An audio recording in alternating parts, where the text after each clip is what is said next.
Students, welcome back to learning journey. இன்றைக்கி நான் கடலைக்கறி பண்ண போகிறேன். தோசைக்கு, ஆப்பத்துக்கு, புட்டுக்கு எல்லாத்துக்குமே உகந்தது. கொழக்கட்டைக்கு எதுக்கு வேணால் போட்டுக்கலாம். தொட்டு சாப்பிட சூப்பராக இருக்கும். இதுக்கு நான் என்னோடய சிம்பிள் மெத்தடில் என்ன பண்ணியிருக்கேன்னா, தக்காளி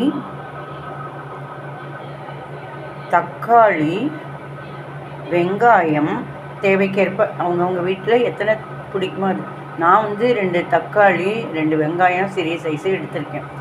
தக்காளி, வெங்காயம், தேங்காய், வேக வச்சு உப்பு போட்டு வேக வச்ச கொஞ்சம் கொத்துக்கடலை, சாம்பார் பொடி, கருவேப்பிலை பொடி, சோம்பு, இதோடு நான் மசாலா பொடி இல்லைன்னா பிரியாணி பவுடர் நான் கொஞ்சம் இதோட சேர்த்த போகிறேன்னு. கொஞ்சம் வாசனைக்கு இங்கே இடம் இல்லை, அதனால் இதை இங்கே வச்சுருக்கேன்.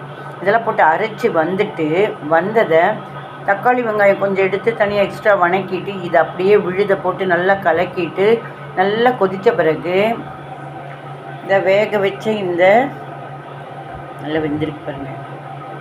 வேக வச்சு கொண்டக்கடலையை இந்த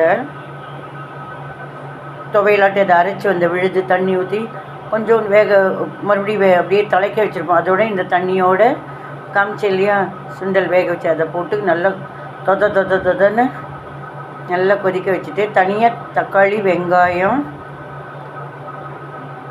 போட்டு வதக்கிட்டு அதை தேங்காய் எண்ணெயில் வதக்கினது, வெங்காயம் தேங்காய் எண்ணெயில் வதக்கிறப்ப சூப்பராக இருக்கும். அது தலையில் போட்டு நல்லா கலக்கிட்டோம்னா சூப்பர் வாசனையோட டேஸ்ட்டோடு சாப்பிட்லாம். ட்ரை பண்ணுங்கள்.